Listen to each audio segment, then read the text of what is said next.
Hey, Samir. So give us a rundown on who you are. What do you do? What do you present to the world? My name is Neisha Neshae. I sing, rap, write music, and I just added acting to my resume. Hello. Mm-hmm. I just recently starred in the #1 indie film, Price of Love. It's on Amazon Prime right now. Okay. From the mind of Icewear Vezo. If you guys haven't seen that, make sure you go check it out. Okay. I've been in the music industry for like 5 or 6 years. I'm currently independent and out here like really grinding for real, you know, like most independent artists are. This pandemic got me opening new doors for myself. Like I started my own lash line. I just dropped some socks. And I'm consistently dropping music. I just dropped a new song on New Year's, just dropped a song for Valentine's Day. And you know, I bring inspiration to the young women and men in the world who have gone through things like I have when I was younger. I'm adopted and I'm 24 now, going on 25. I've been like just hustling since I started doing music, you know, it's like nonstop for me. I quit my Taco Bell job to do music and I was on the Breakfast Club. That interview was pretty dope. I got to tell the world about my story and just where I come from and, you know, things like that. And this is my plan A. So music is just like everything I do. That's like I live and breathe music. I got a studio at my crib now. That's where I'm sitting right now. So I can just record at home and like in the comfort of my own space, which I really enjoy. And, you know, just working on my creativity and stuff like that. So since you started the app now, which one do you like better? You are still a movie I mean, are you still a music person, or now are you like, yo, you got the bug? No, I'm definitely still a music person. Like that'll never change about me. That's just how I express myself, and that's how I connect with the world in my own way. But the acting though, like I feel like I'm in my bag with the acting. Like I have to advance on it and capitalize with it. Like I'm really looking forward to my next thing being like a major, you know, movie. Okay. What role are you playing in this indie movie that's on Amazon Prime, which ain't no small outlet? Let's keep it real. That's Bezos world right there.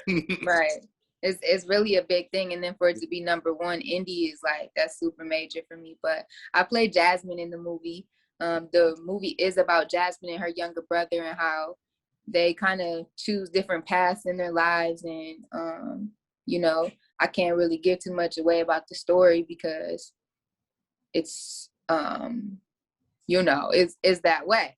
But Jasmine's impactful and she learns a lot and she's really gangster in the movie, and the end of the story is not what anybody expects it to be. It really needs to be a part 2. Okay. Did you shoot anybody? Did you shoot somebody? Yeah, make sure y'all check that out. Did you shoot somebody? Yes, I shoot a couple people. Did you kill him in the movie? Did you lay him down? No. Yeah, laid them down. All right, cool. Okay, Jasmine. Neisha Neshae, yeah, let's go. Yes. Yeah, y'all like that. Right now, I'm in this competition to be on the cover of Inked magazine. So it's like 2 more days left in this round, and I'll be in the final. So I'm just telling all my fans to make sure they click the link in my Instagram bio and vote for me to be on the cover of Inked mag. So, Esso, who you think got more tattoos, you or her? Me. Probably got way more tats than you see. You can't see mine. I got them all over, G. But she got the neck right there. Yeah. I'm gonna get the neck when I go to California though. When I go back to Cali, I'm getting the neck because I don't want the, you know what I'm saying, the vibe out here. They stroke pause be a little too stern. You feel me? But you go out west. You know what I'm saying? But they glide, pause. But they glide a little bit more. Right. You know what I'm saying? So, so I'm waiting to go back out west to get mine and all that, and they're gonna finish my back off. But I'm all sleeved up, my neck, my back, you know what I'm saying, my chest, you know what I mean? Yep. Hands, fingers, you know what I'm saying? Okay. Yeah. I'm heads up. I got them all too. Tell me what you think about the Detroit scene, because for what I feel right now, I think Detroit right now is really trying to come like Chi-Town came a few years ago when they had their flurry of people coming with Chief Keef and that whole movement. What you think? Yeah, every time you look up, it's a new artist being represented by someone, you know, outside of Detroit. Like, even if it's not like a whole group of people, it might be just an individual. Like 4-2, when he did it, it wasn't really anybody else right there with him. Right now it's Babyface, you know what I'm saying? Like Bezo, Peezy, it's like random things that happen, you know, but as far as I'm concerned, the eye is always on Detroit. Like, we're always setting a standard, we're always starting new trends, or, you know, up on a new thing. Like, the music industry in Detroit is like impactful, it's beautiful, it's culture. You know, it's a different vibe out there, G. Yeah.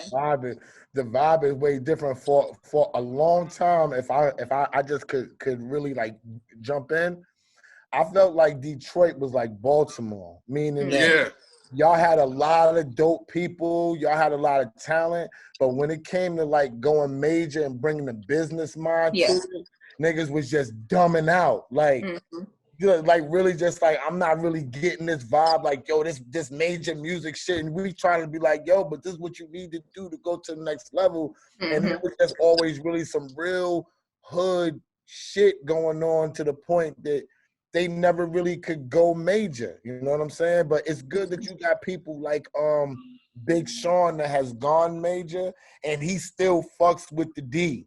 Yes. Didn't turn his back. So you still got somebody major bringing light, and now y'all got y'all people. Like, I feel like that y'all really making a surge right now with a lot of people coming, because y'all used to have a whole lot of hate. If this nigga was bumping, they don't like this nigga over here, you know what I'm saying? But it seemed like they start trying to merge up.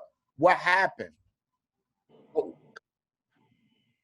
I think it just comes with the evolution of people trying to either be something that they're not, or, you know, like just trying to fit in with the new trends. Like, the culture has changed so much. The music game and culture has changed so much since back in the day. And like me, I wasn't even involved in it back in the day. And just knowing the people that I've been around and experienced, you know, shout out to Big Sean, because he took me on my first big tour, 16 cities, like a couple years ago. And that was like a major experience for me. It taught me a lot about my stage presence and things like that. That was important for me. But I think that people are coming together. Like for example, like the studios and stuff like that. Like, even with this COVID thing, like outside of that, a lot of artists don't get in the studio together to create anymore. They just like send records through emails and stuff like that. And that just defeats the whole purpose of like creating a record sometimes, you know? And like back in the day, they used to be in the studio for hours, like artists working together, they would help each other with the record. Days, weeks. You know? Yeah, like, and we missing that. I think we're missing just people coming together and like, and working together and supporting each other. Like, we're just missing it. And I don't know if it'll ever change, but I know I support people, and that's all I can do is like be an example, you know, for my generation at least. What's the evolution been like for you? Because, you know, you mentioned you were adopted, you're from Detroit, a tough town, everything, you know, like from going on tour with Big Sean, you came in the game at 18, you quit your job. What's been the evolution? What are some things that you've seen as a young woman that you're like, I don't think other people that are women that are 45 years old would understand what this industry is like, what this life is like for a 25-year-old woman? A lot of pressure when you're young, and you don't really understand the concept of like speaking up for yourself and saying what it is that you do and don't want. Like, I didn't know when I first started doing the music, I didn't know exactly what it is I wanted. Like, I was just saying things that sounded, you know, good or whatever, until I figured out that I have a divine purpose, and there's people that I'm actually serving with my music, and there's people that are impacted by the things that I say and I do, which caused me to move differently. When I was like younger, and I mean, I was signed to Roc Nation for a little while. They ended up getting a new president and dropping me or whatever. But like, outside of that, the whole growth process with that is like, not everything happens the way you want it to, especially in like an industry like this. Like, you just got to keep going. And I don't work with all the same people I worked with on day one, but a lot of people have that, oh, I'm still with my day one stories. Like that shit, you know, that it's like a fairy tale, you know, because you're always evolving and you're always getting new people around you and creating the perfect team to which like y'all can all work together and like create amazing things. But I've done a lot of growing. I didn't used to be able to express myself the way I could. I couldn't write the music that I write now. And, you know, I couldn't perform how I perform. Like my performances are everything. They're unforgettable. I've never had someone like complain about me performing or anything like that. Like the people that I've come across, like Angela Yee right now, that's one of my good friends. Like we be kicking it all the time. I love her. She's doing about to say, how did you get the relationship with her? Because I noticed that y'all were pretty good friends. I saw you come up here, you sat courtside a couple of times, and when she comes to the D, she fucks with you. You know what I'm saying? But we all fuck with her. Like I fuck with her through him. Yeah. I've known Ange for like 12 years personally. So, you know. She's genuine. She's a genuine person and she's super supportive. And so every time I see her around me or like we get, you know, it's no matter what. But how did that come about though? Someone on my team put that together. I met her through the Breakfast Club interview that I did, and we just clicked ever since. But right now she's shooting an all-female documentary about female Detroit artists, you know, coming up. And so we be having a link to follow up with that. So that's going to be on Netflix or some type of major, you know, release platform at some point. But yeah. So your face about to be out there, huh? Let's go. Yeah, you know, that's the documentaries, you know what I'm saying? Nigga cheesing hard as fuck, huh? Look, she cheesing hard as shit. Right, she knows. You can see she has a bad spending habit, so she ready to blow a bag, yo. Come on, Neisha. You know, I'm not frivolous or anything like that. You know. I can tell by your neck your tattoos are expensive. I can see the detail, the shading. I don't have no tats, but I've been around enough people in ESO to know the language and the verbiage. Yeah, you know, I'm all gas, no brakes. I have learned to not procrastinate and all those other things along the way. And I'm just acting on all my ideas now. Like I've been a little too nice. Like I'm cold with this. Like when I started with the industry, I came right after Dej Loaf, and everybody, you know, had the Dej Loaf comparisons. Like I'm still trying to work with Dej Loaf. I'm waiting to do a song with her. Yeah. Like, you know, but at some point, divine timing, but that's neither here nor there. I say that I've been doing this for a while, and when I started, my sound was different than it is now because I had to find myself and I had to grow and evolve. And like, it's just all about trusting the process, you know, and genuinely building your relationships with people, because if you middleman all your relationships, you look up and you can't get in contact or in touch with anyone because you didn't middleman everything. Yeah, you know? Yeah. So.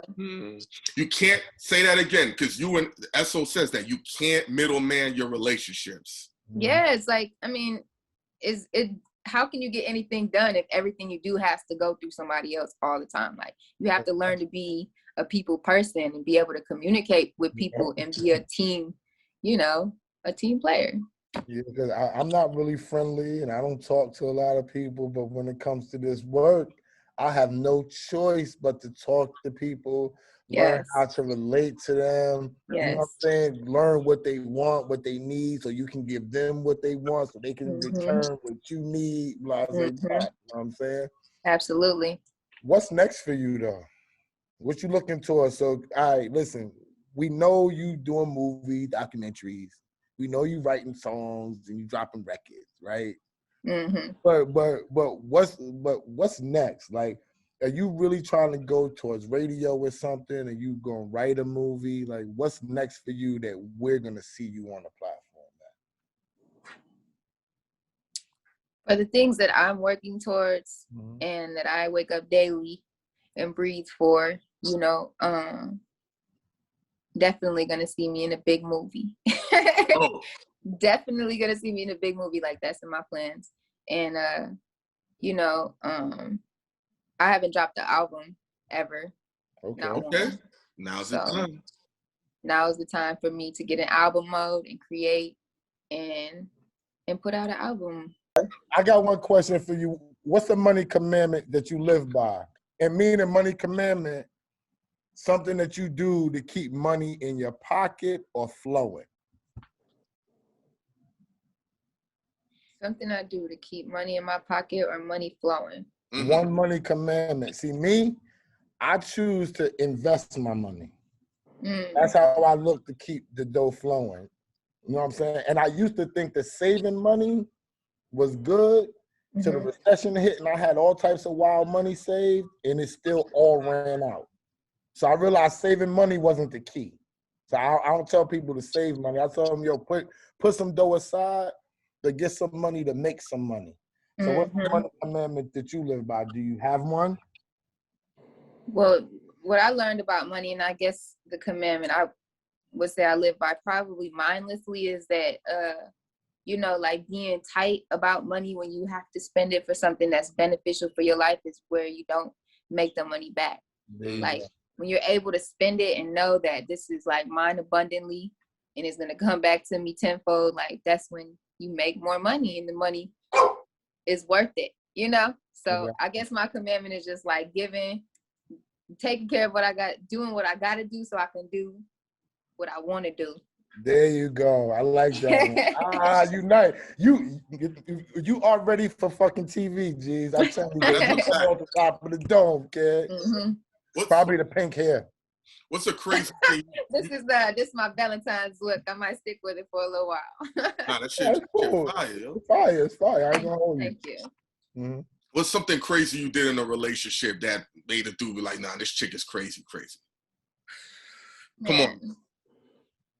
I accidentally slammed his finger in the door. I was like super angry, you know, like it's like some mindless stuff. He was trying to leave and I'm like, okay, you want to leave? Slam the door and like his whole top of his finger came off.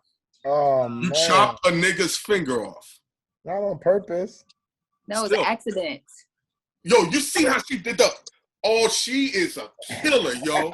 Okay. What's a song that you've created that's very important to you that embodies who you are? I know, like, these songs are like children of people, so it's hard to pick one, but, like, what's a song that you're like, yo, if anybody's ever gonna understand who Neisha Neshae is, they need to hear this one before everything else? Things Change. Okay. The song that I dropped not too long ago. I wrote it with like change on my mind. Obviously that's something in my life that I had a difficult time embracing or accepting, and I just wanted to speak on that and let people know that it's okay for things to change. Like my mom passing away from me in high school was sudden for me, and it actually affected the way I thought and the way I was moving and things like that, and I didn't understand why it happened so suddenly. But you know, there's also a video that I did to that song. I went to my mom's grave and stuff like that, and I got my sister in the video. Super dope. What's your dream collaboration? Mary J. Blige. Okay. I told you. I love her. Yeah. What is it about MJB that resonates so well with you? She's so raw. Like the song that she did, I Feel Good.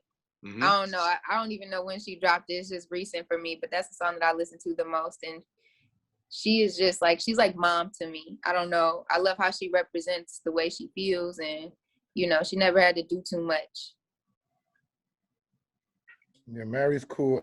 I actually like the people that's really, really cool, and she is definitely one of the coolest females that I've ever been around. She's definitely one of them. So since you write and all of that, like, are you one of those writers that just stuck in your own lane, or do you write for people? As like, if I want to sing a record, can you write me something? I could write you a song. But do you co-write? Or you write all your shit solo? Do you make beats? Do you record yourself? Or what's your process? I'm I'm the jack of all trades. I could do any and everything, really. I'm literally sitting in my studio right now. I record myself. Now, ever since the COVID thing, I had to set up my own studio.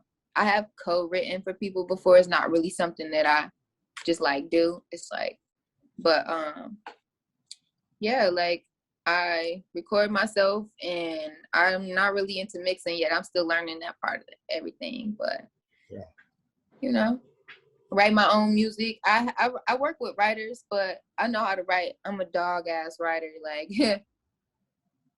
so I that's can what write. you love to do is write, or you like to perform I like to perform. more than writing? Probably. Because the studio process is such, like, y'all people that write, I really salute you, because that studio process, that's a long process normally, right? When you get to perform, it's like when you get to perform, you're practicing, you know when it comes, you get on stage, you burn down, and then you get the release. So I think that the performance side is much, much better, because when I DJ'd, that was the best part, was the performance part.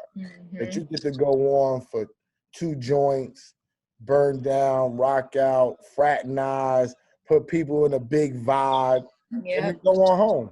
You know what I'm saying? Yeah, connect with the fans. That's the beautiful part about it. And it's like that might be the only time your fans will ever see you in their lives, is like during the performance. So I always go above and beyond when I'm performing. Like, what's something you would like to see change for the betterment of women in the music hip hop industry? That's something you've seen from the inside. You're like, damn, I wish this worked out better for women. Like just women can't really say what they want to say in songs, because the world's sensitive now.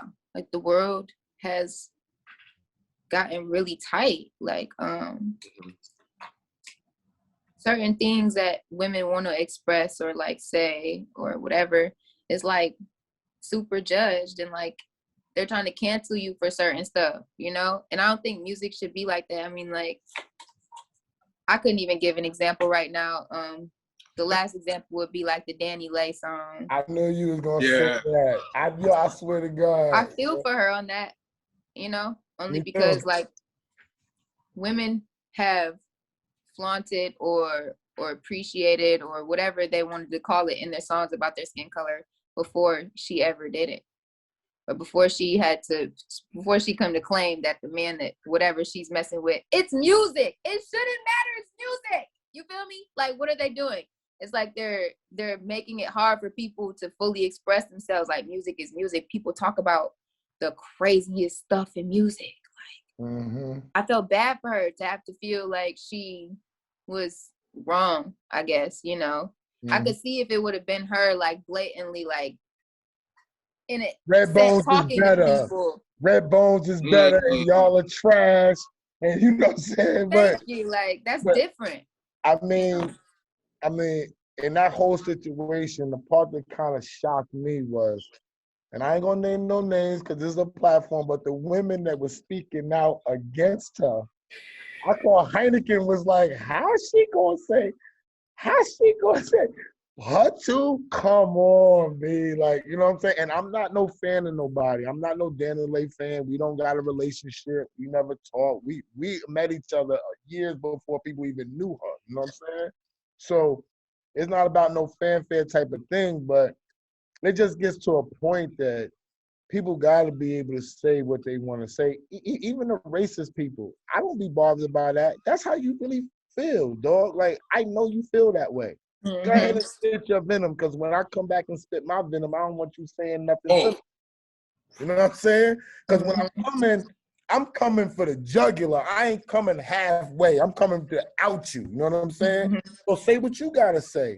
But now, like light-skinned girls, like I tell people, like, yo, if they got it, they got it. They've been the in thing since women was in. You know what I'm saying? Everybody likes a light-skinned girl. Yeah, there are people that like me. I don't care, light-skin, brown-skin, dark-skin. My motto is, you look good, you look good. So light-skinned girls been had the crown since the crown was invented. So I'm just trying to figure out why do they care now that there's a light-skinned girl that's actually saying, we got the crown. What's the big deal? Like, what? I mean, you know, the whole light skin, dark skin thing, fat booty, small booty thing. Like, come on, bro. I just stay out of it, and I keep the music like the music I do. I keep it what I do it, and it is what it is. Like, I don't get, if I do a feature, I don't mind catching the wave or whatever it is that we creating on a song. But like, when it comes to my music, I really just speak on the real. I try to talk about life and love and growing and all those other good things that people really need to hear about. That's true. But anyway, Neisha Neshae, tell the people how they could find you. Well, tell them how we could find you, because we're going to follow you too. So for all the people there, we don't necessarily know the people that come on the show.